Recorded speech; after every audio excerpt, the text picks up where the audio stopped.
Hello दोस्तों, नमस्कार। एक बार फिर से स्वागत है आपका चाणक्य ग्रुप ऑफ इकोनॉमिक्स में।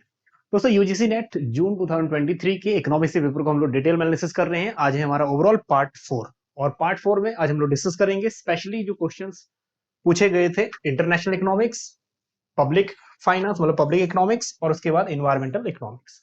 टोटल कुल मिला के आज हम डिस्कस करेंगे 20 क्वेश्चंस। इसके बाद जो 20 क्वेश्चंस के बाद क्वेश्चन नंबर 72 टू 81 होंगे, वो रहेंगे आपके रीडिंग कॉम्प्रिहेंशन, जिसकी जरूरत आपको नहीं पड़ेगी, है ना। इसमें तो टिप्स ही आपके काम आएंगे। नेक्स्ट 82 टू 100 क्वेश्चन जो रहेंगे वो रहेंगे मैथमेटिकल, स्टैटिस्टिक्स और इकोनॉमेट्रिक्स के। ठीक, चलिए इसमें हम लोग डिस्कस करते हैं पार्ट 4। और इजी से क्वेश्चन, जो इजी है उसको हम पहले रखते हैं, जो डिफिकल्ट है उसको थोड़ा बाद में रखते हैं। चलिए, ईएमआरएस की तैयारी कर रहे हैं उसके लिए भी बैच है, और अगर आप आरपीएससी की तैयारी कर रहे हैं तो भी है, अगर यूजीसी नेट की तैयारी कर रहे हैं तो पेपर 1, पेपर 2 कंबाइंड और पेपर 2 इकोनॉमिक्स है, इसको आप ज्वाइन कर सकते हैं। चलिए क्वेश्चन नंबर 1 की तरफ चलते हैं। क्वेश्चन नंबर 1 काफी रिपीटेड फॉर्म में पहले भी आ चुका है, और ये क्वेश्चन आप कह सकते हो कि इजी की कैटेगरी में है। क्वेश्चन क्या है? Factor price equalization theorem given by home. Factor price equalization theorem किसने दी है? ठीक है, ये direct question, factual based question है, और ये डायरेक्ट क्वेश्चन आया है सैमुअल्सन की थ्योरी, पॉल सैमुअल्सन ने। अब ये होता क्या है, थोड़ा सा ये समझ लेते हैं कि फैक्टर प्राइस इक्वलाइजेशन होता क्या है। फैक्टर क्या होते हैं? जितने भी लेबर एंड कैपिटल है ये होते हैं फैक्टर। प्राइस इक्वलाइजेशन मतलब कि जो फैक्टर का प्राइस है वो इक्वल कब होगा। अब सैमुअल्सन कहते हैं दो नेशन है यहाँ पे, ए नेशन है और एक बी नेशन है, मतलब दो कंट्री है। एक में अबंडेंट फैक्टर है, अबंडेंट मतलब ज्यादा फैक्टर है, बहुत ज्यादा फैक्टर है। सपोज करो कि फैक्टर की संख्या यहाँ पे, लेबर की संख्या टोटल यहाँ पे, लेबर कैपिटल जो भी मूवमेंट है वो है यहाँ पे 6 लाख, 1 2 3 4 5 6 लाख है। दूसरी कंट्री ऐसी है जहाँ पे स्कार्स लेबर है, लेबर बहुत कम है, यहाँ पे मान के चलते हैं 2 लाख लेबर पूरा टोटल कंट्री में है। तो कंट्री बी के पास स्कार्स रिसोर्सेज है, मतलब स्कार्स लेबर है, या फैक्टर बहुत कम है। तो यहाँ पे जो फैक्टर के प्राइस होंगे वो ज्यादा होंगे क्योंकि कम फैक्टर है। यहाँ पे जो फैक्टर है वो फैक्टर प्राइस बहुत कम होंगे क्योंकि अबंडेंट फैक्टर है, ज्यादा फैक्टर है, और यहाँ पे प्राइस कम होगा।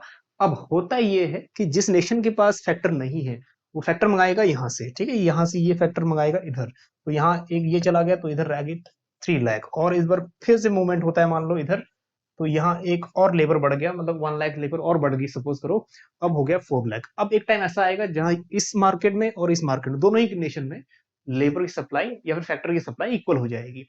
तो अगर फैक्टर की सप्लाई यहाँ पे, सपोज करो कि यहाँ पे अब टोटल 1 2 3 4 4 लाख लेबर है या फैक्टर है, और उधर भी 4 लाख है, तो होगा ये कि दोनों की फैक्टर सप्लाई अगर बराबर है तो फैक्टर प्राइस भी इक्वलाइज हो जाएंगे। ये कहना है सैमुअल्सन का, that is factor price equalization. ठीक, तो इजी क्वेश्चन था, इसमें ज्यादा कुछ नहीं है। अब आगे चलते हैं, इसका स्क्रीनशॉट ले लीजिए। कब थ्योरी आई थी, कई बार क्रोनोलॉजिकल भी पूछ लेता है, थोड़ा सा ये कंट्राडिक्ट करता है एक्सेल के प्रॉपर्टीज को, ये भी थोड़ा सा डिस्कस कर लेना यहाँ पे। ठीक है, इसको स्क्रीनशॉट ले लेना, आपके काम आएगा, और पीडीएफ फॉर्म में आपको मिल जाएगा। जब 100 क्वेश्चन हो जाएंगे तो एप्लीकेशन के अंदर ही मिल जाएगा। चलिए नेक्स्ट क्वेश्चन, क्वेश्चन नंबर 54। अब इसमें ये क्वेश्चन है, ये ऑफर कर्व है, बेसिकली ऑफर कर्व ना, मार्शल का, यहाँ से क्वेश्चन बेसिकली आ जाते हैं, तो ये इसकी अच्छे से तैयारी करिएगा। अब इसमें क्वेश्चन क्या पूछ रहा है? Tariff return offer curve will bend towards, मतलब जो ऑफर कर्व है जब टैरिफ इंपोज होगा तो वो किस तरह मूव करेगा। अब देखो, import goods excess, export good excess, ठीक है, और इन दोनों में से तो आंसर वैसे कम चांसेस होते हैं आने के, तो जाहिर सी बात है या तो इंपोर्ट एक्सेस पे जाएगा या एक्सपोर्ट एक्सेस पे जाएगा। तो ये कह रहा है कि जैसे टैरिफ इंपोज करेंगे, तो एक बार पहले भी देख लो, ये हम लोग वाई एक्सिस और एक्स एक्सिस सिंपल जो थ्योरी करते हैं हम लोग, तो यहाँ पे बी का एक्सपोर्टेबल कमोडिटी, और ये इस साइड हॉरिजॉन्टल एक्सिस पे ए का एक्सपोर्टेबल कमोडिटी है, बिल्कुल ठीक है ना। अब इनिशियल क्या होता है, ये जो ऑफर कर्व है, ऑफर कर्व है ये ए कंट्री की, और ये ऑफर कर्व आ जाती है हमारे पास बी कंट्री की, और टर्म्स ऑफ ट्रेड वहां बनते हैं जहां पे वो इंटरसेक्ट करते हैं, तो ये बन गया हमारा टर्म्स ऑफ ट्रेड। ठीक है, ये बन गया terms of trade at point T. अब इस टर्म्स ऑफ ट्रेड पे ये नेशन इस अमाउंट पे, ठीक है, ओ एम अमाउंट पे एक्सपोर्ट कर रहा है, और इतना अमाउंट इंपोर्ट कर रहा है। तो कहने वाली बात ये है, अब इसमें टैरिफ इंपोज कर लेते हैं, तो जब भी टैरिफ इंपोज होगा तो आपने पढ़ा होगा, कंडीशन ये भी आता है कि टैरिफ इंपोज करेंगे तो टर्म्स ऑफ ट्रेड इंप्रूव होंगे, क्या होंगे? जब भी टैरिफ इंपोज करेंगे तो वॉल्यूम ऑफ ट्रेड कम हो जाएगा, जितना ट्रेड पहले हो रहा था उतना ट्रेड नहीं हो पाएगा। तो ये ऑफर कर, सपोज करो एक कंट्री टैरिफ इंपोज कर लेती है, ठीक है, तो टैरिफ इंपोज करने से जो क्वांटिटी है वो कम हो जाएगी और ये ऑफर कर्व शिफ्ट करेगा इस साइड। ठीक है, एक ऑफर कर्व, ठीक, ये A1 शिफ्ट किया ऊपर की साइड। अब ऊपर की साइड, ये इस साइड क्या मेजर कर रहा है, इस साइड मेजर कर रहा है इंपोर्ट, एक कमोडिटी का इंपोर्ट, और एक्स एक्सिस पे मेजर कर रहा है एक कमोडिटी का एक्सपोर्ट। तो जाहिर सी बात किस तरफ मूव हुआ, इंपोर्ट की तरफ। अब दूसरा बी कंट्री का भी करके देखते हैं। अगर बी कंट्री ने भी टैरिफ इंपोज कर दिया तो वॉल्यूम ऑफ ट्रेड कम हो जाएगा। अब ये ट्रेड, ठीक है, मान लो यहाँ पे आके रहता है, जहां पे हम टर्म्स ऑफ ट्रेड नया बन रहा है, तो उसमें भी देखो किस तरह बेंट हुआ है, किस तरह मुड़ा है, जिस तरह उसका इंपोर्ट एक्सिस है। तो ये तो एक्सपोर्ट एक्सिस है इसका, और ये वाला एक्सिस है बी कंट्री का इंपोर्ट, है ना। तो वो किस एक्सिस पे गया है, ये साइड पे इंपोर्ट है। ठीक है, import good excise correct answer होगा। आई होप कि आपका आंसर भी ये करेक्ट होगा, एग्जाम आप देके आए हो। चलिए नेक्स्ट क्वेश्चन की तरफ बढ़ते हैं, question number 55। Assertion reasoning statement based इस टाइप के क्वेश्चन जनरल है, हमें देखने को मिलेंगे ही मिलेंगे। क्वेश्चन देखो, the terms of trade of a nation are defined as the ratio of cost of its export commodity to price of import। Terms of trade, व्यापार की शर्तें क्या कहती हैं, ये लिखा हुआ है यहाँ पे कॉस्ट ऑफ एक्सपोर्ट कमोडिटी, बल्कि कॉस्ट की बात नहीं होती, price of import upon price of export multiply by 100, ये होता है टर्म्स ऑफ ट्रेड, है ना। तो एक तो पहला स्टेटमेंट तो गलत हो गया, ये कह रहा है कि ये किसका रेशियो है, कॉस्ट ऑफ एक्सपोर्ट कमोडिटी, बल्कि ऐसा नहीं है, price of import upon price of export. तो ये हो गया हमारा ये गलत। अब आगे बढ़ते हैं नेक्स्ट। तो यहाँ पे दो ऑप्शन तो आपके एलिमिनेट हो गए, 50-50% रह गया है। सो बोथ स्टेटमेंट करेक्ट, ये गलत हो गया है। और नेक्स्ट आपका स्टेटमेंट 1 इज ट्रू, ये वाला स्टेटमेंट भी गलत हो गया है। बस 50-50% चांस अब आगे रह गया। Next statement, the terms of trade of partner are equal to the inverse of terms of trade of the other nation. क्या बता रहा है कि टर्म्स ऑफ ट्रेड जिस कंट्री के, एक कंट्री जितने होंगे उसके ही अपोजिट टर्म्स ऑफ ट्रेड होंगे दूसरी नेशन के। अब ये सपोज करो यहाँ पे दो नेशन है ए और बी, ठीक है, एक का एक्सपोर्ट दूसरे का इंपोर्ट हो जाएगा। अब ये सपोज करो ये ए कंट्री है, ये एक्सपोर्ट करती है, एक्सपोर्ट पॉजिटिव साइन माना जाता है यहाँ पे बी कंट्री को, ठीक है, 100 करोड़ का एक्सपोर्ट करती है, तो 100 करोड़ यहाँ तो पॉजिटिव साइन है, लेकिन यही 100 करोड़ यहाँ क्या हो जाएंगे, नेगेटिव साइन हो जाएगा, क्योंकि वो इंपोर्ट होगा। ठीक है, क्योंकि वो इंपोर्ट होगा बी का। तो ये कह रहा है एक के तो जो टर्म्स ऑफ ट्रेड है वो सुधर जाएंगे, लेकिन जो दूसरे के टर्म्स ऑफ ट्रेड है वो वर्स हो जाएंगे, जितना एक का गेन उतना दूसरे का नुकसान। ठीक, तो बेसिकली ये माना जाता है कि पॉजिटिव साइन माना जाता है एक्सपोर्ट का, ज्यादा ज्यादा जब इंपोर्ट करते हैं तो ये नेगेटिव साइन माना जाता है, क्योंकि हमें करेंसी अपनी देनी होती है, जो आउटफ्लो हो जाता है हमारी करेंसी का। चलिए, तो इसमें ये स्टेटमेंट जो है बिल्कुल करेक्ट है या नहीं है, बिल्कुल करेक्ट है। चलिए, तो statement 2 is 1 is false and 2 is correct, fourth 1 is correct. चलिए, हाँ यहाँ पे थोड़ा सा मिस्टेक हो गई थी, ये थोड़ा सा उसको सुधार लेना, price of export upon price of import multiply by 100, terms of trade का फॉर्मूला। ठीक, इसको थोड़ा सा सुधार लेना। ठीक, ये बिल्कुल करेक्ट है, जो मैंने बताया था वो गलत हो गया था, वो रेशियो ऊपर नीचे हो गया था। चलिए, तो इसको स्क्रीनशॉट ले लेना, ये आपके काम आएगा। चलिए आगे देखते हैं, क्वेश्चन नंबर 56। क्वेश्चन नंबर 56 में कह रहा है अब फॉरेन एक्सचेंज स्वैप। आपने ना हैजिंग पढ़ा होगा, हैजिंग बहुत बार पूछ लेता है, फॉरवर्ड एक्सचेंज रेट पढ़ा होगा, स्पॉट एक्सचेंज रेट पढ़ा होगा, बस उसी से रिलेटेड एक कंडीशन और आती है फॉरेन एक्सचेंज मार्केट में, करेंसी स्वैप। तो करेंसी स्वैप या फिर फॉरेन एक्सचेंज स्वैप का मतलब ये है, फिलहाल में तो वो करेंसी अपनी सेल कर देना स्पॉट पे, और फ्यूचर में उसी करेंसी को परचेज कर लेना। ऐसा ना इंडिया चाइना में भी होता है, अदर करेंसीज के साथ भी होता है। ठीक, करेंसी स्वैप इसको हम बेसिकली बोलते हैं, तो इसको हम एक्सचेंज स्वैप भी बोल सकते हैं, फॉरेन एक्सचेंज स्वैप। तो इसका मतलब ये है कि spot sale of currency combined with forward purchase of that currency. Spot में तो सेल कर दिया, फिर फॉरवर्ड में फ्यूचर में वही करेंसी को वापस खरीद लिया। अभी प्री अग्रीड हो सकता है कि प्री अग्रीमेंट हुआ हो कि इस रेट पे खरीदेंगे, अब हो सकता है कि मार्केट जो रेट रहे उस पे खरीदेंगे, ये डिपेंड करता है कि एग्रीमेंट क्या हुआ है। तो यहाँ पे जो सेकंड ऑप्शन है बिल्कुल करेक्ट है। ठीक, इसको आप स्क्रीनशॉट ले लीजिएगा, ये आपके काम आएगा। चलिए, कुछ बच्चों के मैसेजेस आ रहे थे कि स्क्रीन के आगे आप आ जाते हो तो हम स्क्रीनशॉट नहीं ले सकते, कोई बात नहीं, हम लोग साइड हो जाते हैं। ठीक, अब आप स्क्रीनशॉट ले लीजिए। चलिए next question 57, international trade.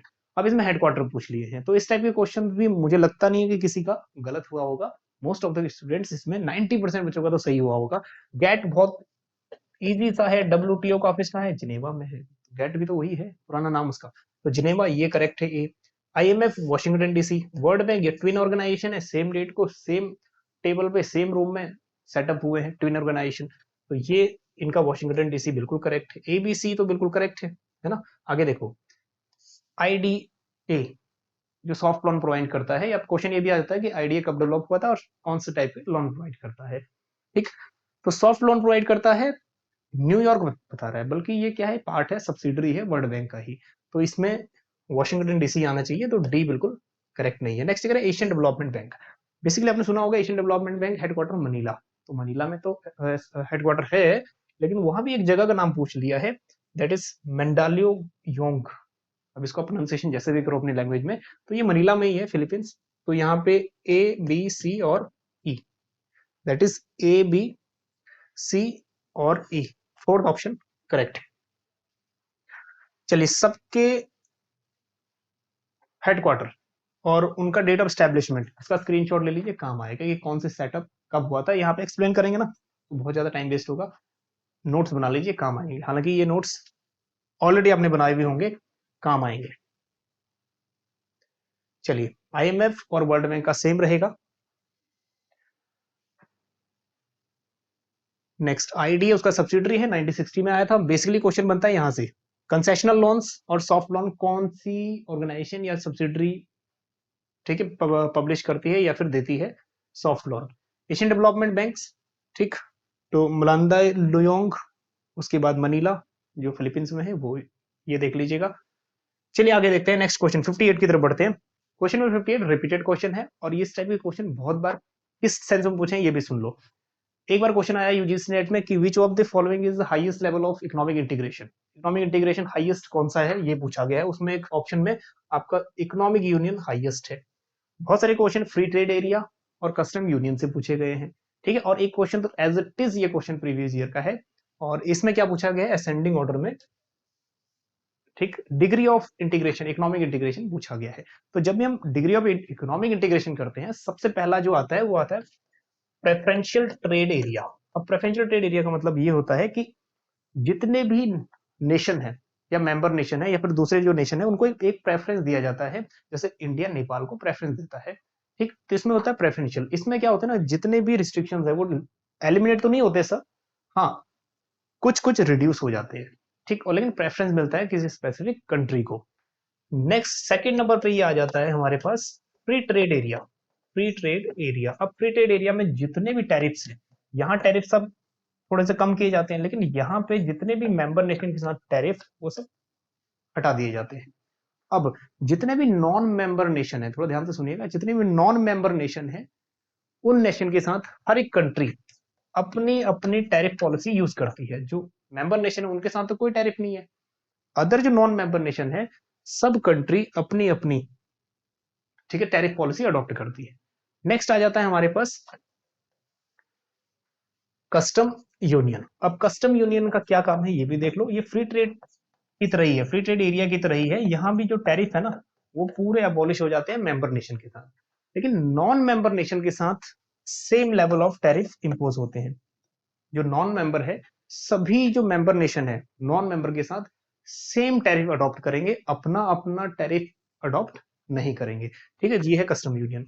Fourth में आ जाता है हमारे पास कॉमन मार्केट। अब कॉमन मार्केट में सिंपल सा, यहाँ तो गुड्स एंड सर्विसेज का लेन देन हो रहा है, ठीक, यहाँ पे, लेकिन कॉमन मार्केट ऐसा है जहां पे फैक्टर ऑफ प्रोडक्शन का, जैसे factor of production, capital and labour, इनका मूवमेंट होता है। ये क्वेश्चन भी आ चुका है कि फैक्टर ऑफ प्रोडक्शन का लेन देन किस में होता है, कौन से मार्केट में, ठीक, कॉमन जो आपका मार्केट है वो, दैट इज कॉमन मार्केट।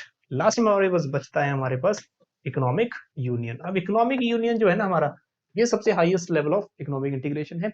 इसके अंतर्गत मूवमेंट आ जाता है गुड्स एंड सर्विसेज का भी, और मूवमेंट आ जाता है लेबर एंड कैपिटल का भी, मतलब एडवांस लेवल का इकोनॉमिक इंटीग्रेशन ये माना जाता है। तो सीक्वेंस देख लो, सबसे पहले प्रेफरेंशियल ट्रेड एरिया ई, फिर उसके बाद फ्री ट्रेड एरिया बी, फिर उसके बाद कस्टम यूनियन ए, फिर उसके बाद हो गया कॉमन मार्केट डी, उसके बाद that is economic union C, EBADC, EBADC। तो फोर्थ वन जो है हमारा करेक्ट है। चलिए, उम्मीद है कि ये थोड़ा समझ आया होगा। अब इसमें एक सीक्वेंस भी देख लीजिएगा, इसका स्क्रीनशॉट ले लीजिएगा। नंबर 1 प्रोफेशनल ट्रेड एरिया, फिर free trade area, common that is custom union, common market, उसके बाद इकोनॉमिक, ठीक है, यूनियन जो एडवांस में है। चलिए सबका एक बार ये भी नोट डाउन कर लेना, थोड़ा जरूरी है। चलिए, फ्री ट्रेड एरिया में क्या होगा ये भी बताया था, सभी जितने भी मेंबर रहेंगे different different non member country के साथ, वो अपना टैरिफ रेट इंपोज करेंगे। बल्कि जब कस्टम यूनियन में क्या करेंगे, सेम टैरिफ इंपोज करेंगे नॉन मेंबर के साथ, बस इतना ही डिफरेंस है। चलिए, कॉमन मार्केट में लेबर एंड कैपिटल का मूवमेंट हो जाएगा, और इकोनॉमिक यूनियन में दोनों का ही, गुड्स एंड सर्विसेज का भी और फैक्टर ऑफ प्रोडक्शन का भी, दोनों का लेन देन। चलिए नेक्स्ट क्वेश्चन की तरफ बढ़ते हैं। Next question again assertion and reasoning. ठीक, आगे बढ़ते हैं। If government do not care about protectionist rent, they would replace all import duties with sale tax. अब क्वेश्चन कह रहा है, एक बार समझो थोड़ा सा। अब ये कह रहा है कि अगर गवर्नमेंट कोई केयर ही ना करे प्रोटेक्शनिस्ट की, प्रोटेक्शनिस्ट इंडस्ट्रीज होती है, प्रोटेक्शन इंडस्ट्री वो होती है जो डोमेस्टिक इंडस्ट्री को सेव रखती है। ऐसे गुड्स अगर वो इंडिया में ही प्रोड्यूस हो तो हमें बाहर से मंगाने की क्या जरूरत है। तो वो फॉरेन ट्रेड में जितने भी फॉरेन प्रोटेक्शन का काम करती है डोमेस्टिक इंडस्ट्री के लिए, अब गवर्नमेंट उन पर ध्यान ही नहीं दे रही है ना, गवर्नमेंट उन पर ध्यान नहीं दे रही, that is protectionist rent, they would replace. अब जब इंपोर्ट्स प्रोटेक्शनिस्ट की तरफ कोई ध्यान नहीं दे रही, तो इंपोर्ट ड्यूटीज जो हैं, जो इंपोर्ट चार्ज करना, अगर इंपोर्ट नहीं इंपोज करेगी इंपोर्ट ड्यूटी, तो जाहिर सी बात है कहां से कहीं तो अर्न करेगी गवर्नमेंट। अब नेक्स्ट रास्ता क्या है कि सेल टैक्स से वसूल करे, तो that they would replace all import duties. Protectionist कहने का मतलब ये है, अगर इंपोर्ट ड्यूटी लगाया है तो प्रोटेक्शन है, अगर इंपोर्ट ड्यूटी हटा दिया तो प्रोटेक्शन हट गया, डोमेस्टिक इंडस्ट्री के लिए नुकसान है, बाहर से सस्ते रेट में बेचेंगे और यहाँ की इंडस्ट्री जो है वो अबॉलिश हो जाएगी या डैमेज होने का डर है यहाँ की इंडस्ट्री को। अब देखो, तो इंपोर्ट ड्यूटीज शिफ्ट हो जाएंगी किसमें, अब इंपोर्ट ड्यूटी से पैसा नहीं कमा रहा है गवर्नमेंट, तो किसी से तो कमाएगा, तो दे आर शिफ्टेड टू या रिप्लेस विद सेल टैक्स। ये स्टेटमेंट है, बिल्कुल सही है, कहीं ना कहीं तो वो शिफ्ट करेगा, कहीं से तो पैसा कमाएगी गवर्नमेंट। नेक्स्ट, क्योंकि वो प्रोटेक्शनिस्ट का ध्यान नहीं रख रही, इंपोर्ट ड्यूटी इंपोज नहीं कर रही या कम कर रही है। Next, sale tax is more efficient means of raising revenue than import duty. अब ये कह रहा है सेल टैक्स एक एफिशिएंट तरीका है। अब सेल टैक्स क्या है, एक वाइड एरिया है जो काफी बड़े एरिया को कवर करता है, बल्कि जो इंपोर्ट ड्यूटी है वो छोटे एरिया को ही कवर करता है। तो वाइड एरिया तक कौन सा फैला हुआ है, सेल टैक्स। तो अब ये कह रहा है sale tax a better efficient means है, और sale tax efficient means heavy, जिससे क्या हो सकता है, वाइड एरिया कवर हो सकता है रेदर देन इंपोर्ट ड्यूटी। तो ये वाला स्टेटमेंट भी करेक्ट है, और रीजन इसलिए ये करेक्ट है क्योंकि गवर्नमेंट ने इंपोर्ट ड्यूटी में से शिफ्ट कहां किया है, सेल टैक्स में। ठीक, तो सेल टैक्स का एरिया थोड़ा सा बड़ा है, तो इसलिए सेल टैक्स, ठीक, थोड़ा सा इसका एरिया बड़ा होने की वजह से, सो इट इज, मान सकते हैं कि ये मोर एफिशिएंट है। ठीक, तो बहुत स्टेटमेंट करेक्ट है, ये तो ठीक है, और जो एक्सप्लेनेशन है वो भी तकरीबन तकरीबन बिल्कुल करेक्ट है। ठीक, अब यहाँ पे जो फंसती है ना कहानी, वो सिर्फ फंसती है यहाँ पे। ठीक, एक्सप्लेनेशन करेक्ट है या करेक्ट नहीं है।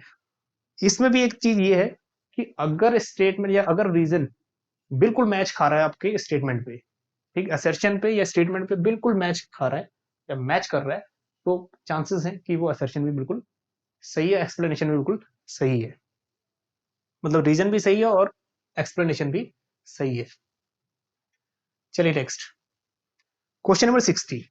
अब इसमें पूछा गया Uruguay round of trade negotiation called. Uruguay round बहुत इंपॉर्टेंट है, 1986 का जो राउंड ये वाला है 1994 तक चला, तो बहुत इंपॉर्टेंट है ये। कई बार ना इसकी राउंड भी पूछ लेता है कि कौन सा राउंड पहले आया, कौन सा बाद में आया, कौन कौन सी कंट्री में कौन कौन सी मीटिंग्स हुई, ये बहुत बार पूछ लेता है। हालांकि ये क्वेश्चंस WTO का मोस्ट इंपॉर्टेंट क्वेश्चन है, तो इसमें से कुछ मिस मत करना आप उरुग्वे राउंड में से।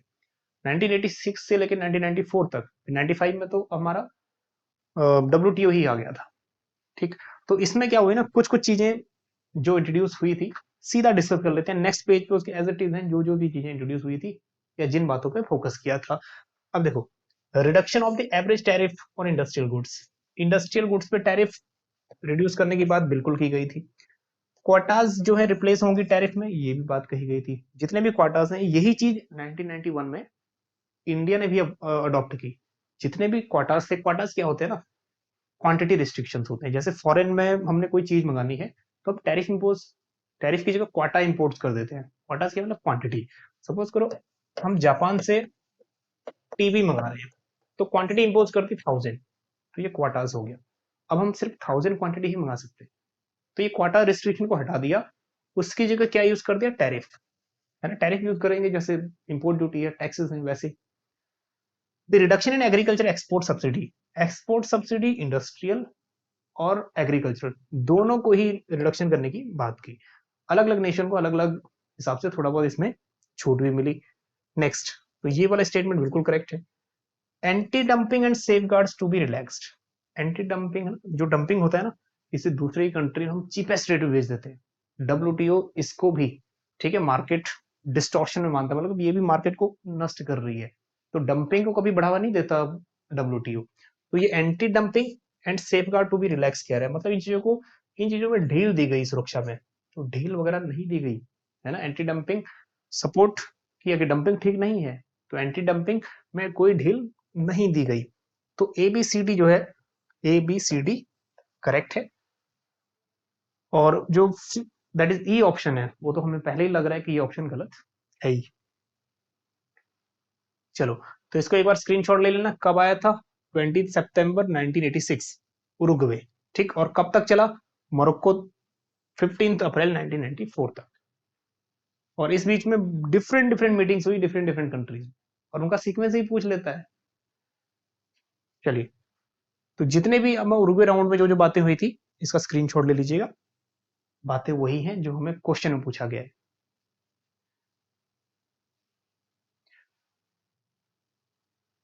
चलिए, Indian that is international trade, last question आया है, क्वेश्चन नंबर 61। अब इसमें क्या बोल रहा है, the BOP crisis early 1990s made India borrow from IMF which of the following, या which conditions imposed by IMF. कौन कौन सी कंडीशन ऐसी थी जिसपे इंडिया लोन ले सकता था। पहली बात तो ये है कि बहुत सारा आउटफ्लो हुआ यहाँ से गोल्ड का, 67 टन ऑफ गोल्ड यहाँ से बाहर गया। उसके बाद कुछ और रिस्ट्रिक्शंस थी, पैसे का डिवैल्यूएशन करना है, कुछ कुछ रिस्ट्रिक्शंस हटानी है, ट्रेड आपको क्या है ग्लोबलाइज करना है, बहुत सारी रिस्ट्रिक्शन थी। अब ये क्वेश्चन ना ऐसा क्वेश्चन है कि शायद ही कहीं बुक में आपको एग्जैक्ट डिजिट मिले, है ना। तो इसका आंसर देना बिल्कुल कॉम्प्लिकेटेड हो जाता है कि कौन सा करेक्ट है कौन सा नहीं है। सपोज करो कि इसने ये बोला है डिवैल्यूएशन ऑफ रुपीज बाय 22%। अब इंडिया ने इतना तो किया 1 जुलाई 1991 और 3 जुलाई 1991, इन दोनों डेट को ही एक बार 9% और एक बार 11% का रिडक्शन जरूर किया, ठीक। तो मान सकते हो कि devaluation of rupees by 22%। Next, drastic custom cut. अब कस्टम में कट्स करने की तो बात हुई थी, लेकिन कितना परसेंट है ये कहीं पे मिला नहीं, है ना। तो अगर यहाँ पे 30% की जगह 40% होता तो हम लोगों को क्या ही पता था। तो यूजीसी भी इतना क्वेश्चन पूछ रहा है, लेकिन ये वाले नॉर्म्स ना कहीं दिखे नहीं। अगर आपको दिखे हो तो शेयर करना कि ये कहाँ से आपको प्रूफ मिला। लेकिन हाँ, ड्रेस्टिक कस्टम कट तो हुआ जरूर है। नेक्स्ट है आपका consolidation of all indirect taxes into one. बस अगर एक क्वेश्चन में पकड़ में आ गया तो क्वेश्चन बन जाएगा आपका। जितना भी ये इनडायरेक्ट टैक्सेस है उसको कह रहा है एक टैक्स में कन्वर्ट, मतलब जीएसटी की तरह। इस तरह की बात कोई है ही नहीं, और ना ही इस तरह की बात हमने कभी पढ़ी है 1991 के पॉलिसी में, है ना। तो ये तो गलत है। तो सी, जहां भी अगर आपको पता है सी ऑप्शन में नहीं होगा तो सी का आंसर हटा दीजिए। तो सी ये हट गया, सी इसमें ये भी हट गया, और अब बचा हमारे पास ये दो ऑप्शन, है ना। आगे चलते हैं। Excess duty that is excise duty to be increase by 20% to neutralize the loss of revenue. अब ये भी हाइपोथेटिकल मनगढ़ंत कहानियां हैं, पता नहीं इतनी हुआ भी होगा या नहीं, कहीं रिटर्न में हमें तो नहीं मिला, लेकिन बातें कुछ कुछ इसमें हुई थी। अब सीधा चलते हैं जो जो बातें हुई थी उस पे। अब ये जो क्वेश्चन है ना, अब इसमें आप या तो अगर मगर अपना यूज करो, या फिर जिसको एग्जैक्ट डाटा पता है वो एग्जैक्ट डाटा, ठीक है, यूज कर सकता है। लेकिन हाँ, इतना तो जरूर है कि क्या कट हुआ था, क्या ज्यादा हुआ था, इतना आपको पता होगा। अब एग्जैक्ट ये देखते हैं कि क्या कुछ कंडीशंस थी, ठीक। तो जो इसका राइट आंसर है वह ABDE, मतलब सी को छोड़ के बाकी चारों। अब देखते हैं कि क्या क्या जो हम डिफरेंट डिफरेंट बुक्स से पढ़ते हैं, हालांकि इतना डेटाबेस तो नहीं पढ़ते कि क्या क्या कितने परसेंट था, लेकिन ये जरूर पढ़ते हैं IMF की लोन कंडीशंस क्या क्या थी। देखो, इकोनॉमिक लिबरलाइज करना था, जिससे हम LPG पॉलिसी लेके आए। It include reducing government regulation को हटाना था, ठीक है, थोड़ा कम करना। Reducing government spending and increasing revenue through taxation. जो लास्ट ऑप्शन आया था ना कि 10% से रिवेन्यू आपका गवर्नमेंट एक्सपेंडिचर कम करना है, ठीक है, वो भी आया था। Devaluation the rupees of the rupees make exports more competitive, 22% devaluation भी हुआ, ठीक है, हालांकि 9%, 11%, 21% ही हुआ।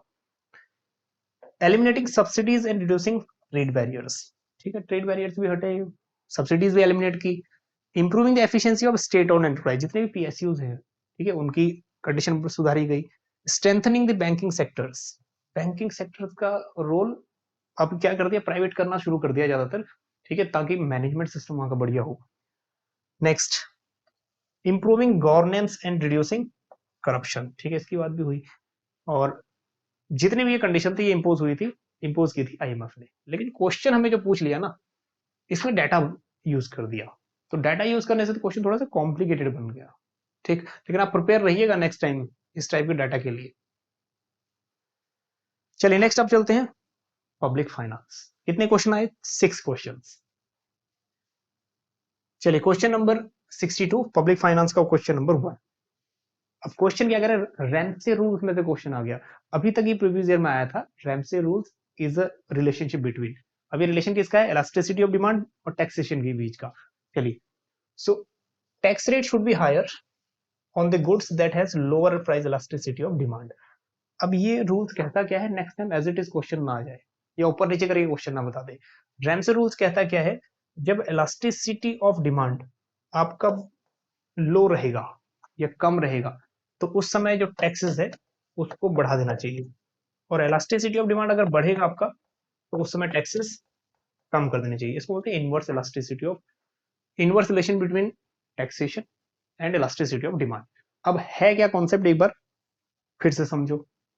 रैम से क्या बोलते हैं कि जिस गुड्स में इलास्टिसिटी ऑफ डिमांड कम है, मतलब जो गुड्स लोगों को चाहिए चाहिए, जिसका अवेलेबिलिटी सब्स्टिट्यूट्स नहीं है, तो उसमें क्या करो, मतलब जिसका प्राइस जितना मर्जी चेंज हो, ठीक है। अब अगर इनलास्टिक की हम बात करें, प्राइस अगर ज्यादा भी चेंज हो जा रहा है, तो क्वांटिटी डिमांड बहुत कम चेंज हो, ऐसे गुड्स में टैक्स बढ़ा दो, क्योंकि वो लोगों को चाहिए वो गुड्स, है ना। ऐसे टैक्स, ऐसे रेट पे ऐसी चीज में टैक्स बढ़ा दो।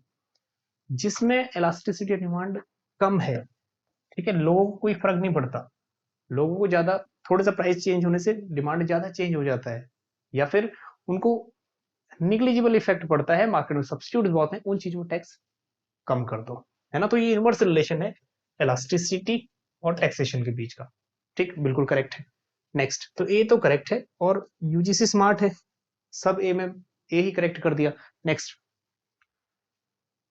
If the demand elasticity in market is zero, अगर किसी की इलास्टिसिटी ऑफ डिमांड बिल्कुल जीरो है, ठीक है, elasticity of demand equal to zero है, then taxes should be imposed only in that market. अब रैमसे रूल ये कहता है कि जो एक्सेस बर्डन है ना, जो एडिशनल बर्डन है, जो एडिशनल टैक्सेस हैं, उन सबको ना इतना होना चाहिए कि ज्यादा बर्डन किसी पे ना आए। तो जो चीज जैसे लग्जरियस गुड्स होते हैं ना, वो चीज, ऐसे गुड जो रईस लोग खरीदते हैं, या फिर ऐसे गुड्स जिनकी डिमांड लोग बहुत कर रहे हैं, ठीक, उनके पास पैसा भी है, तो उन चीजों पर टैक्स लगाओ। तो जिनकी डिमांड जीरो, मतलब इलास्टिसिटी जीरो है, जो लोगों को चाहिए चाहिए, प्राइस बढ़े या प्राइस कम हो, लोगों को कुछ फर्क नहीं पड़ता, वो क्वांटिटी लेना ही लेना है, ठीक है। सारा का सारा टैक्स उस मार्केट में इंपोज करो जहां इलास्टिसिटी ऑफ डिमांड पूरी, ठीक, कितनी है, जीरो, मतलब कोई इफेक्ट ही नहीं पड़ता प्राइस कितना भी चेंज हो, ठीक। और वहां से जहां इनफिनाइट इलास्टिसिटी है, वहां से टैक्स हटा दो, सबके सब टैक्स कहां शिफ्ट करो, इस मार्केट में जहां इलास्टिसिटी ऑफ डिमांड, ठीक है, जीरो है, ठीक। तो ये भी ऑप्शन बिल्कुल करेक्ट है। Next, Ramsey rules applies in taxation of goods but not taxation of income. Ramsey का रूल्स क्या कहता है, elastic that is taxation of goods पे भी और टैक्सेशन ऑफ इनकम पे भी, दोनों पे ही अप्लाई होता है, तो ये वाला ऑप्शन भी हटा दो, सी। नेक्स्ट क्या कहता है, Ramsey rules minimizes the excess burden of taxation across market. अब ये क्या कर रहा है, जितने मार्केट में ना एक्सेस बर्डन, एक्सेस मतलब एडिशनल बर्डन, जो एक्सेस बर्डन आपने देखा होगा एक ऐसी कंडीशन जहां पे डेड वेट लॉस होता है, प्रोड्यूसर का भी नुकसान, कंज्यूमर का भी नुकसान, दोनों को मिला के डेड वेट लॉस, तो उसको कम करना इसका मेन मोटिव है। मेन मोटिव यही है इसका कि एक्सेस बर्डन जो है उसको कम करे। ठीक, जहां इलास्टिसिटी कम है वहां ज्यादा टैक्स लगाएगा, जहां इलास्टिसिटी बिल्कुल ज्यादा है वहां कम टैक्स लगाए, ताकि मार्केट जो न्यूट्रलाइज रहे, है ना, बर्डन जो है निग्लिजिबल पड़े टैक्सेस का। चलिए, सो रैमसे रूल्स ये तो हो गया, ये भी करेक्ट है। Ramsey rules does not necessary result in social justice. अब इसकी थ्योरी पढ़ोगे ना तो इसमें 1927 की थ्योरी है ये, 1927 की थ्योरी। ठीक है, अब पूछ रहा है यूजीसी आपके एग्जाम में, तो यहाँ पे ये कहते हैं कि ये थ्योरी सोशल वेलफेयर होगा ऐसा नेसेसरी नहीं है, क्योंकि जिस मार्केट में टैक्स इम्पोज होंगे वहां का तो सोशल वेलफेयर कहाँ होगा, वहां का तो सोशल वेलफेयर नहीं होगा, लेकिन जिस मार्केट में टैक्स रेट कम है वहां सोशल वेलफेयर होगा भी। ठीक, तो ये नेसेसरी नहीं है कि सोशल जस्टिस या सोशल वेलफेयर होगा। ठीक, तो सी को हटा दो, बाकी ए बी डी हमारा करेक्ट है, ए बी डी ई। चलिए, कॉन्सेप्ट का एक बार स्क्रीनशॉट ले लीजिएगा, रैमसे रूल्स। अब ये 2-3 बार आ चुका है यूजीसी नेट में।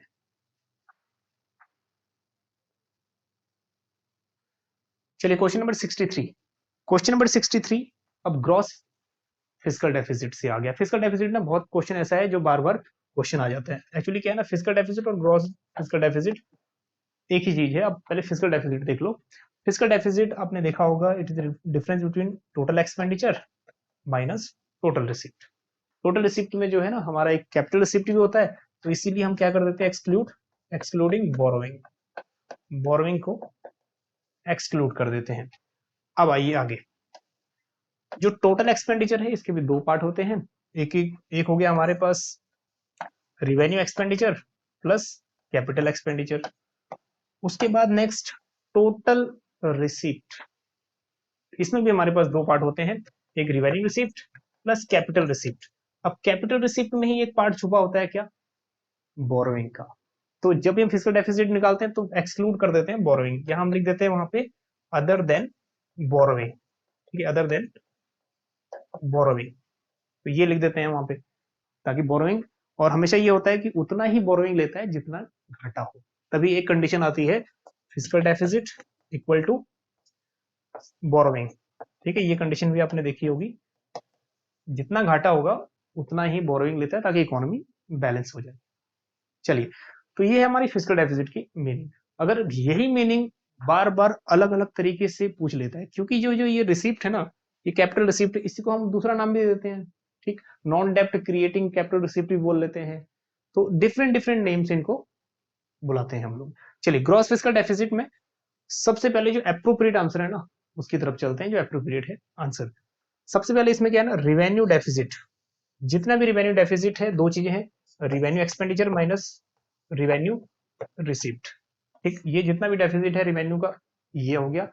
अब और डेफिसिट देखो क्या हुआ, next capital outlay. Capital outlay का कहने का मतलब ये है कि जितना भी हमारा कैपिटल एक्सपेंडिचर है, कैपिटल का एक्सपेंडिचर। ठीक, नेक्स्ट हो गया हमारा नेट लैंडिंग। एक बात ध्यान देना, net lending, net borrowing, both are not same. Net lending का मतलब है गवर्नमेंट का जितना पैसा है ना, गवर्नमेंट की रेवेन्यू, गवर्नमेंट उस रेवेन्यू में से अपना किसी को लैंडिंग भी दे सकता है, किसी को उधार भी दे सकता है। ठीक, अदर स्टेट को डेवलपमेंट पर्पस किसी और काम से उधार दे सकता है, लेकिन नेट बोरोइंग का मतलब ये है कि वो कहीं से उधार ले रहा है। तो ठीक है, तो नेट बोरोइंग अगर, नेट लैंडिंग अगर प्लस करोगे तो ये ग्रॉस बन जाएगा, gross domestic, that is gross physical deficit. अगर यही माइनस करोगे तो ये बन जाएगा नेट फिजिकल डेफिसिट। ठीक, तो ये वाली जो कंडीशन है ना इसमें, ये वाला अप्रोप्रिएट है। बाकी आप फिजिकल डेफिसिट डिफरेंट डिफरेंट आपको फॉर्मूलाज मिल जाएंगे। ठीक, चलिए आइए देखते हैं कि और कौन कौन से फॉर्मूलाज अब मिलेंगे आपको। देखो, ग्रॉस फिजिकल डेफिसिट, अब इसको हम लोग ऐसे भी लिख सकते हैं, total expenditure minus total receipt plus non डेप्ट क्रिएटिंग कैपिटल रिसिप्ट।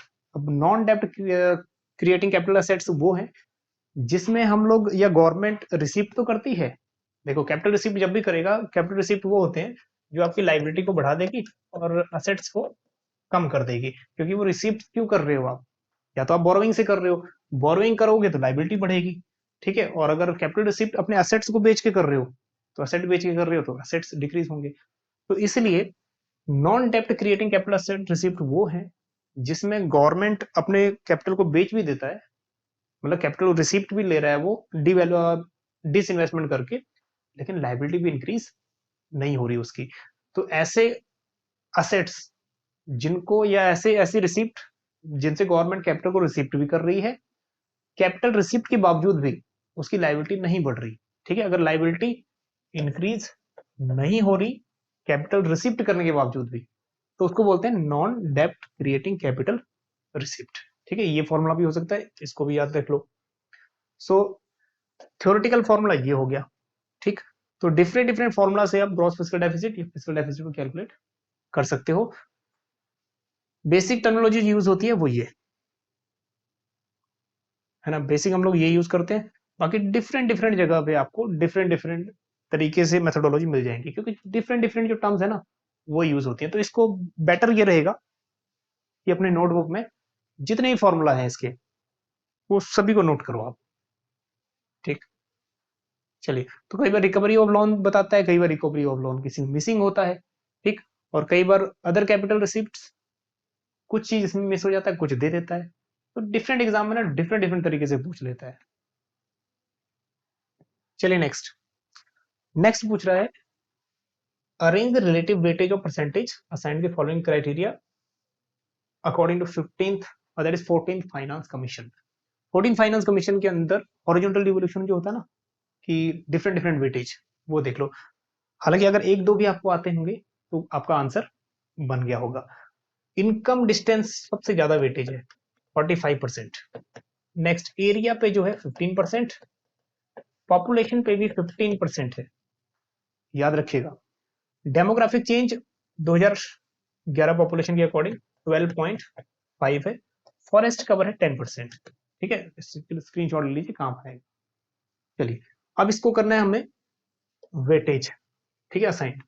अब वेटेज को भी, जिसका कम वेटेज है उसको पहले रखो। कम वेटेज किसका है? फॉरेस्ट कवर, ठीक है, ई। फिर उसके बाद डी, देन उसके बाद ये 15% पे है, ठीक। तो हमारे पास क्या हो गया, ये 15 कोई भी ले लो एक, ठीक है। अब यहां देखते हैं E D, E D second वाले में है, ठीक है, ये बी, फिर उसके बाद सी, फिर उसके बाद ए। हालांकि वो 15% था, ठीक, फिर भी इसको हमारा राइट जाएगा क्योंकि ये ई डी, ठीक है, यहाँ करेक्ट हो रहा है। Now next one, question number 65। 65 में मैच करना है लिस्ट 1 और लिस्ट 2। जब भी इस टाइप के क्वेश्चन आपको दिखेंगे तो जाहिर सी बात ये है, अगर आपका एक या दो भी मैच कर गया ना तो आपका क्वेश्चन बन गया। एक एक क्वेश्चन की वेटेज है ना, इस बार थोड़ा कट ऑफ लो गई थी क्योंकि एग्जाम का पैटर्न थोड़ा सा डिफरेंट था और एग्जाम का लेवल भी हाई था। चलो, क्वेश्चन इस टाइप के जो है इसमें मिस्टेक नहीं होनी चाहिए। नंबर 1 है टैक्स इवेजन। टैक्स इवेजन होता है चोरी, टैक्स की चोरी, मतलब क्या है, इलीगल एक्टिविटी है। तो इसमें अगर हम फाइंड आउट करेंगे टैक्स की चोरी में से कौन सा मैच करेगा, तो हमारा करेगा इलीगल फ्री राइडिंग, है ना। तो ये हो गया हमारा सेकंड। तो सेकंड किस में है?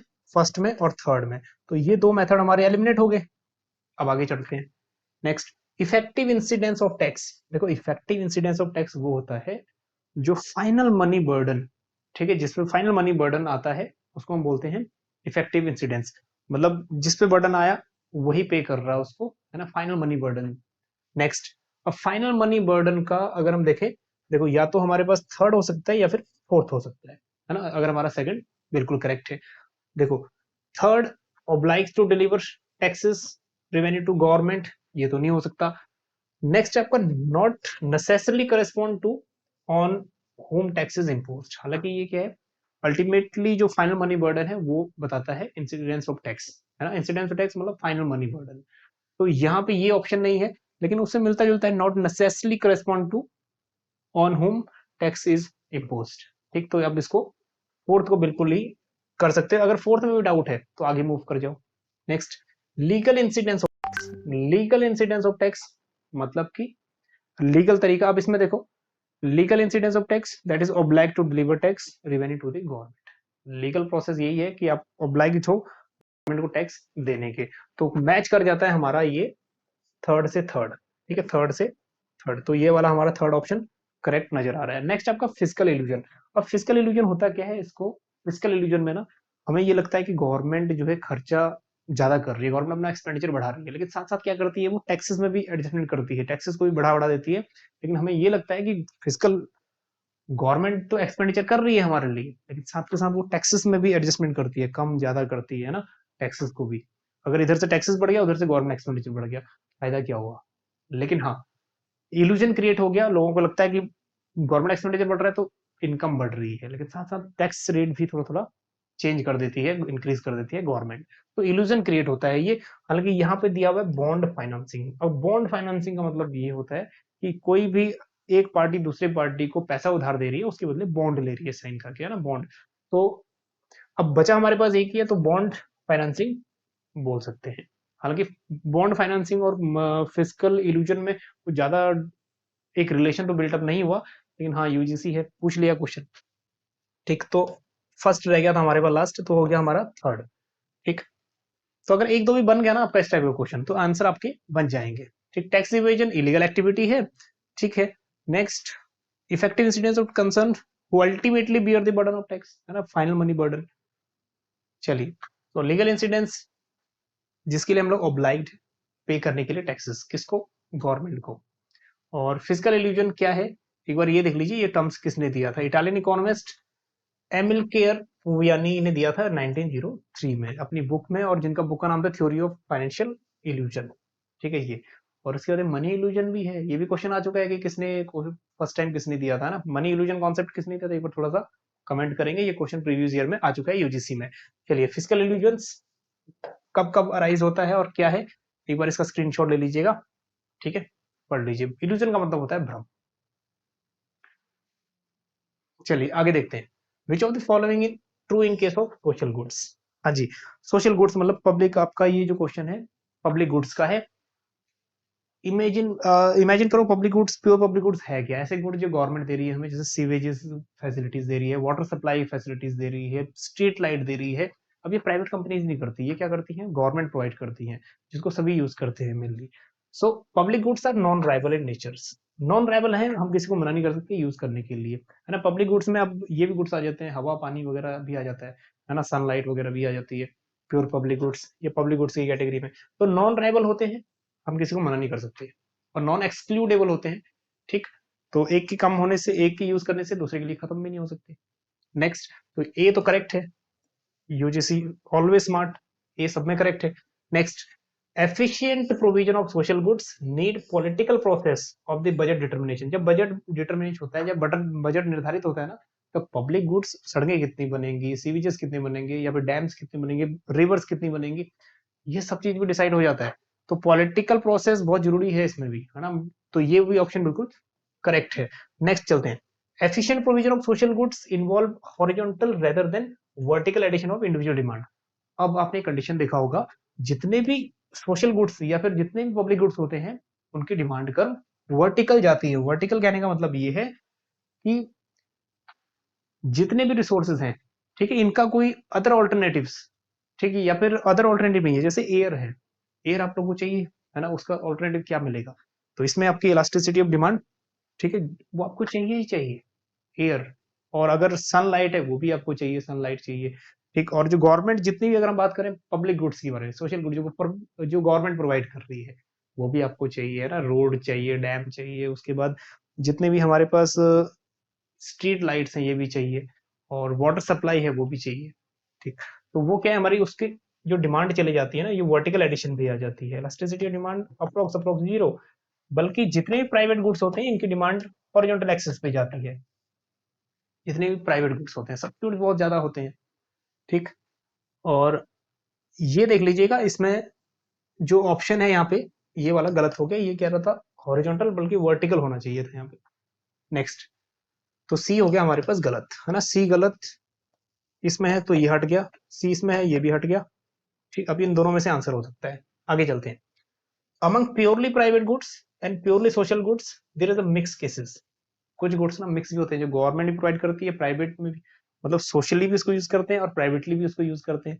तो उस केस में क्या होता है, which generates benefits and cost externalities, फायदा भी होता है, ठीक है। और साथ साथ अगर नेगेटिव एक्सटर्नैलिटीज क्रिएट होती है ना, तो उससे नुकसान भी है ना। नेगेटिव एक्सटर्नैलिटीज, कोई अगर स्मोक कर रहा है तो स्मोक का डिसएडवांटेज होगा दूसरे को।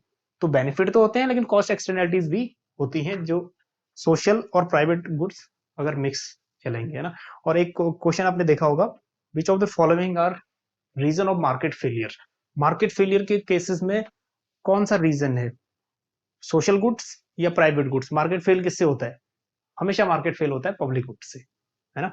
और प्राइवेट गुड्स से मार्केट बिल्कुल क्लियर रहता है, क्योंकि वहां प्रॉपर्टी राइट रहता है, आपकी व्हीकल है, कार है आपकी, आप कार यूज नहीं करने दोगे क्योंकि आपकी प्राइवेट प्रॉपर्टी है। लेकिन सोशल गुड्स अगर है, कोई गवर्नमेंट का यूज है, गवर्नमेंट की गुड्स है, कोई भी ऐसी गुड्स जो हमें फ्री ऑफ कॉस्ट मिल रही है, सपोज करो, उसमें फ्री राइडिंग प्रॉब्लम आ जाता है। पब्लिक पार्क है, कोई भी यूज कर सकता है, वहां फ्री राइडिंग प्रॉब्लम है, ठीक। तो यहाँ ये कह रहा है कि अगर ये प्योरली प्राइवेट या प्योरली सोशल गुड्स, जिनका मिक्स्ड केसेस होगा, उसमें बेनिफिट भी होगा और कॉस्ट एक्सटर्नैलिटीज भी होगी, ये बिल्कुल करेक्ट है। Next, individual consumers will not bid for social goods. Individual कभी भी सरकारी चीजों के लिए बिड, मतलब सरकारी मतलब जो गवर्नमेंट प्रोवाइड कर रही है उनके लिए बिड नहीं लगाता। वो बिड किस लिए करता है, act as a free rider, free rider को यूज करता है। पब्लिक पार्क है, इंडिविजुअल पार्क के लिए बिडिंग नहीं करता, है ना, बोली नहीं लगाता उसकी, या ऑक्शन नहीं करता उसके लिए। वो क्या करता है, उसको फ्रीली यूज करता है ना। तो ये भी बिल्कुल करेक्ट है। So A B D E, A B D E, fourth option correct है।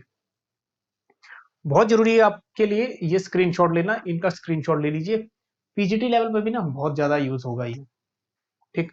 नॉन राइवल है, उधर राइवल है प्राइवेट गुड्स, नॉन एक्सक्लूडेबल व excludable, indivisible, divisible, free riding problem आएगी, फ्री राइडिंग प्रॉब्लम नहीं आएगी, ठीक।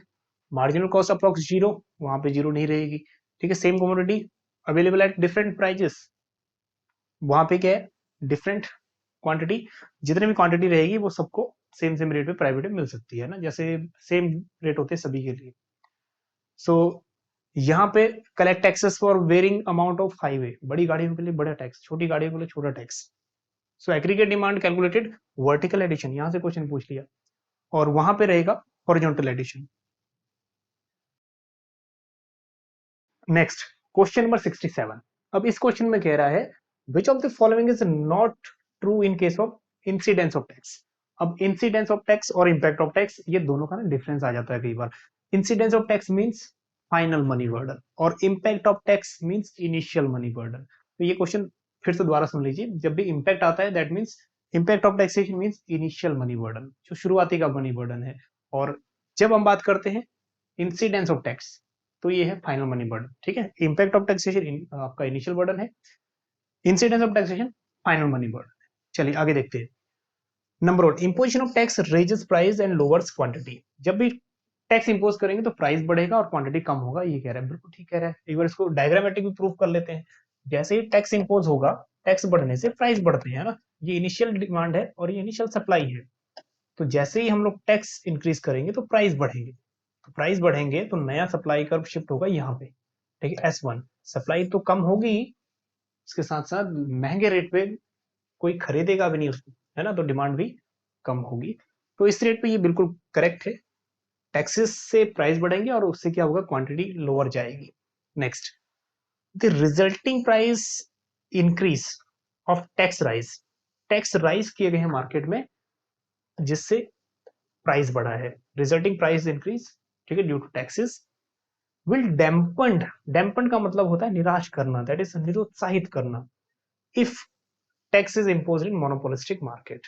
मोनोपोलिस्टिक मार्केट में टैक्स इंपोज किए गए हैं ताकि प्राइस बढ़ सके, ठीक है। ये सेलर के लिए क्या पॉजिटिविटी रहेगी या फिर नेगेटिविटी रहेगी। देखो अगर वो मोनोपोलिस्ट होता, अगर वो मतलब एक ही सेलर होता, ठीक, तो एक ही सेलर होता तो ठीक भी था, लेकिन यहाँ पे मल्टीपल सेलर्स हैं, है ना, प्रोडक्ट डिफरेंशिएटेड भी है थोड़ा सा। तो डिफरेंट डिफरेंट आप लोग यहाँ पे देखोगे, मोनोपोलिस्टिक कंपटीशन में सब्स्टिट्यूट्स अवेलेबल है। अगर एक की क्वांटिटी को के प्राइस बढ़ जाएंगे, लोग शिफ्ट कर जाएंगे दूसरे के पास, ठीक। तो प्राइस राइज के लिए टैक्स राइज किया है तो ये निरुत्साहित ही होगा, ठीक है, मोनोपोलिस्टिक मार्केट में। तो ये भी करेक्ट है।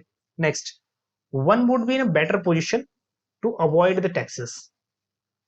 अब ये कह रहा है एक पर्सन बेटर स्थिति में होगा ठीक है, टैक्स अवॉइड करेगा एंड लीव द सेलर, जितना टैक्स है वो सेलर पर दे देगा, मतलब बायर को कम और सेलर को ज्यादा टैक्स बर्डन आएगा। Larger part if demand is inelastic and supply is elastic. क्या कह रहा है, आपने देखा होगा elasticity and demand and supply वाला कॉन्सेप्ट आपने देखा होगा, जितना भी इलास्टिसिटी डिमांड है और टैक्सेशन है। चलिए यहाँ पे करते हैं एक बार। ये कह रहे हैं डिमांड इज इनलास्टिक और supply is elastic. Number one case discuss करते हैं। What happened if demand is inelastic? Demand inelastic है, कंज्यूमर की डिमांड इनइलास्टिक है, मतलब उसको वो क्वांटिटी चाहिए चाहिए। प्राइस में अगर ज्यादा चेंजेस भी आएगा तब भी वो चीज खरीद लेने को तैयार है ना। प्राइस में ज्यादा चेंज, क्वांटिटी डिमांड बहुत कम चेंजेस आएगा। और ये है हमारी सप्लाई कर्व। अब होता ये है कि प्राइस बढ़ते हैं ड्यू टू टैक्सेस, है ना, ये प्राइस बढ़ जाता है टैक्सेस। अब प्राइस बढ़ने say that is P2 P1 हो गया। अब इस पे देखो क्या होता है, ठीक। ये वाला जो पोर्शन है ये है हमारा, ये ऐसा पोर्शन है जो सेलर को लॉस है, और ये वाला पोर्शन है, ठीक है, दैट इज कंज्यूमर सरप्लस, और ये वाला है हमारा प्रोड्यूसर सरप्लस। तो यहाँ पे ज्यादा से ज्यादा सेक्रीफाइस किसको करना पड़ा है, ज्यादा लॉस जो टैक्सेस के थ्रू करना पड़ा है वो किसको, कंज्यूमर को। दैट, और जो स्मॉल पोर्शन है वो बर्डन किस पे आया है, वो आया है प्रोड्यूसर। ठीक है, डिमांड इलास्टिक थी, उसको वो चीज चाहिए था, अगर टैक्स इंपोज भी कर दिया उसने वो चीज खरीद लिया। नेक्स्ट, तो डिमांड इलास्टिक है तो उस पर्सन को फायदा नहीं है, इंडिविजुअल को, मतलब ग्राहक को नुकसान है। दूसरा कह रहा है supply is elastic. Supply elastic होने का मतलब ये है कि सप्लाई थोड़ा इलास्टिक है और डिमांड, ठीक है, वहीं पे है, दैट इज डिमांड। अब प्राइस राइज होता है ड्यू टू टैक्सेस, ठीक है, प्राइस राइज होता है ड्यू टू टैक्सेस। अब यहां भी वही सिचुएशन रहेगी, सेलर को कम नुकसान और बायर को ज्यादा नुकसान। अपर प्रोपोर्शन जो है कंज्यूमर और लोअर प्रोपोर्शन, ठीक है, ये बता रहा है प्रोड्यूसर। तो आपने देखा होगा डेड वेट लॉस, जो दोनों का लॉस है ना, ये वाला पोर्शन डेड वेट लॉस। तो यहाँ पे ये देख लो कि जो सेक्रीफाइस करेगा, कंज्यूमर ज्यादा सेक्रीफाइस करेगा। तो इसमें ये लिखा हुआ है one would be better of, तो बेटर ऑफ नहीं होएगा, वर्स्ट ऑफ हो जाएगा। ठीक है, अगर डिमांड इनलास्टिक रहेगा और सप्लाई इलास्टिक रहेगा। अब इसी कॉन्सेप्ट को दूसरी तरीके से समझो। डिमांड इलास्टिक मतलब वो कंज्यूमर को वो चीज चाहिए, उसकी इलास्टिसिटी ज्यादा नहीं है, उसमें अवेलेबिलिटी सब्स्टिट्यूट नहीं है, तो अगर टैक्स भी इंपोज हो जाएगा तो कंज्यूमर को तब भी चाहिए वो चीज। और सप्लाई इलास्टिक कहने का मतलब है सप्लायर के पास बहुत ज्यादा मार्केट है बेचने के लिए, वो एक मार्केट में नहीं तो दूसरे मार्केट में बेच लेगा। ठीक, तो इस सिनेरियो में ग्राहक का नुकसान है। ठीक है, चलिए नेक्स्ट देखिए। A unit tax enters through a parallel upward shift in the supply schedules। ये वही कह रहा है, जैसे ही टैक्स इंपोज होगा तो सप्लाई का शिफ्ट कर देगा अपवर्ड, जिसमें सप्लाई कम होगी, जैसे हमने पहले किया था, है ना। चलिए, तो जो राइट नहीं है वो है हमारा थर्ड, ठीक, मतलब कि करेक्ट आंसर थर्ड, ठीक, नॉट ट्रू। ठीक, चलिए अब चलते हैं कि कितने क्वेश्चन आए थे इन्वायरमेंटल एंड पॉपुलेशन से। टोटल 4 क्वेश्चन आए थे। नंबर 1 क्वेश्चन उसमें से ये है, defensive expenditure method is based on the understanding that. Defensive expenditure method होता है कि जब भी कोई चीज ऐसी नेगेटिव एक्सटर्नैलिटी क्रिएट करती है, जैसे पोल्यूशन है, तो उसका हमारे ऊपर बैड इंपैक्ट पड़ता है, तो उससे हम लोग डिफेंस में एक खर्चा करते हैं, मतलब उसको प्रोटेक्ट करने के लिए उससे हम खर्चा करते हैं, इसको बोलते हैं defensive expenditure. So the consumer spend money to ameliorate, ameliorate का मतलब ये है कि उसको दूर करने के उपाय, the damaging effect of the bad. ठीक है, जितने भी बैड के डैमेजिंग इफेक्ट हैं उसको दूर करने के लिए वो खर्चा करता है, बिल्कुल सही है, तो ए बिल्कुल सही है। ठीक, सेकंड वाला नहीं हो सकता। Next, the defensive expenditure undertaken reflect the consumers willing to pay to reduce the level of bads. अब जितने भी नेगेटिव एक्सटर्नैलिटीज हैं उसको कम करने के लिए ये हमारी विलिंगनेस पे डिपेंड करता है। ठीक, हमारी इच्छा है कम करने की या नहीं है, टोटली विलिंगनेस है, क्योंकि नेगेटिव एक्सटर्नैलिटीज है। अब एडिशनल आपको ये पे करना है, ठीक है, तो आपके विलिंग के ऊपर है, ज्यादा खर्च करो या कम खर्च करो, तो ये भी करेक्ट है। Next, the observe defensive expenditure is upper bound. अब यहाँ पे 2 ऑप्शन देखना, एक ऑप्शन सी में है अपर बाउंड और ऑप्शन ई में है lower bound on the willingness to pay to avoid the bads. उन नेगेटिव एक्सटर्नैलिटीज को दूर करने के लिए आपकी विलिंग टू पे अपर लेवल की है या फिर लोअर लेवल की है, क्योंकि वो एडिशनल चार्जेस है, एडिशनल कॉस्ट है, आपके एडिशनल पैसा जा रहा है, तो एडिशनल पैसा खर्च करने के लिए आप अपर विलिंग नहीं रहेगी कभी भी, आपकी लोअर से लोअर विलिंग रहेगी कि ये एडिशनल खर्चा है ना, जितना कमाए उतना बढ़िया है, ठीक, ताकि वो चीज आप प्रॉब्लम सॉल्व कर पाओ। तो लोअर बाउंड तो करेक्ट है लेकिन अपर बाउंड करेक्ट नहीं है, ठीक। Next, the defensive expenditure provide no additional services.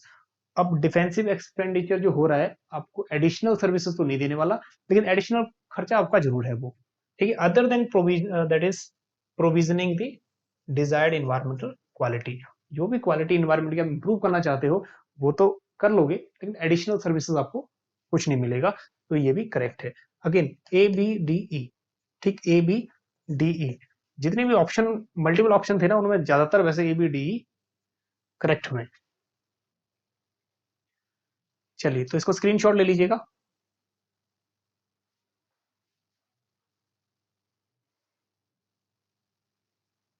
चलिए नेक्स्ट क्वेश्चन। नेक्स्ट क्वेश्चन कह रहा है which of the following applies to physical linkage approach for valuation environmental benefits. अच्छा, वैल्यूएशन मेथड जो इन्वायरमेंट में यूज होता है ना, इसमें हेडोनिक प्राइस मेथड बहुत इंपॉर्टेंट है। अब ये पूछ रहा है कि फिजिकल लिंकेज अप्रोच किसके बीच का रिलेशन है। तो फिजिकल लिंकेज एक रिलेशन बिल्ड करता है इन्वायरमेंटल क्वालिटीज, जितने भी इन्वायरमेंट है आसपास, और उसको यूज करने वाले लोग, है ना, जितने भी पर्सन है वहां लोकेलिटी में या फिर इन्वायरमेंट को यूज कर रहे हैं रिसोर्सेज को, वो और जो रिसोर्सेज है उनके बीच का लिंक क्रिएट करता है, that is physical linkage approach. ठीक, डायरेक्ट आंसर की तरफ भी हम चलते हैं। That method estimate the benefit based on technical relation between an environment resources and user of that resource. Environmental resources और उसके यूज करने वाले, इनका रिलेशन बता रहा है। नेक्स्ट टाइम ये क्वेश्चन घुमा फिरा के भी पूछ सकता है ना, तो इसको थोड़ा सा हाईलाइट करके रखिएगा। चलिए, तो इन्वायरमेंटल रिसोर्सेज मतलब जितने भी लोग हैं वो और इन्वायरमेंटल रिसोर्सेज के बीच का एक रिलेशन है,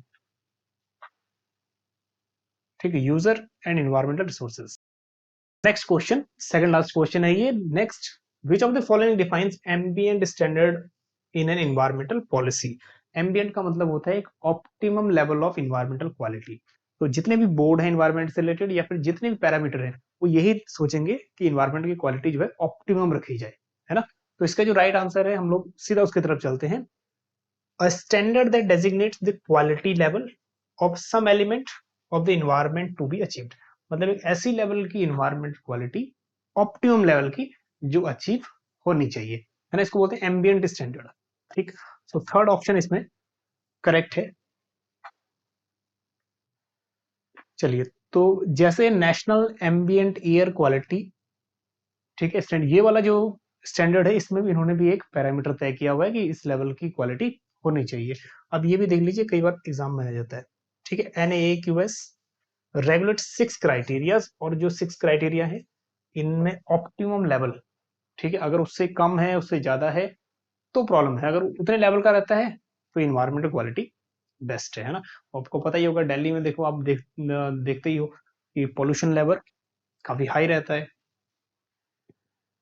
चलिए, लास्ट क्वेश्चन है, क्वेश्चन नंबर 71।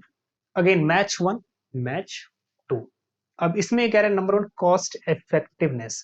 अगर इस इन्वायरमेंट से आपने क्वेश्चन नहीं भी पढ़ा, तो बेसिक कॉन्सेप्ट है कॉस्ट इफेक्टिवनेस, है ना, जहां पे हम लोग कम से कम पैसे में, कम से कम कॉस्ट में ज्यादा से ज्यादा प्रोडक्शन कर सकते हैं, कम से कम रिसोर्स यूज करके ज्यादा प्रोडक्शन। तो मैच कौन सा करता है, that is require that least amount of resource to be use to achieve an objective. ठीक, तो फर्स्ट का हो गया थर्ड, फर्स्ट का हो गया थर्ड, ये दो तो हट गए फिर। Next, pollution permit trading system. Permit trading system, ठीक है, एक ट्रेडिंग सिस्टम है जो क्या कर रहा है, आपको एक मार्केट क्रिएट करके दे रहा है, एक स्पेस क्रिएट कर रहा है। अब market instrument that establishes market for rights, है ना, इसका हो गया फिफ्थ। हालांकि फोर्थ, हालांकि थोड़ा थोड़ा ये मैच द फॉलोइंग ना, एक या दो भी अगर आपके पकड़ में आ गया तो आंसर बच जाएगा। Next, market approach.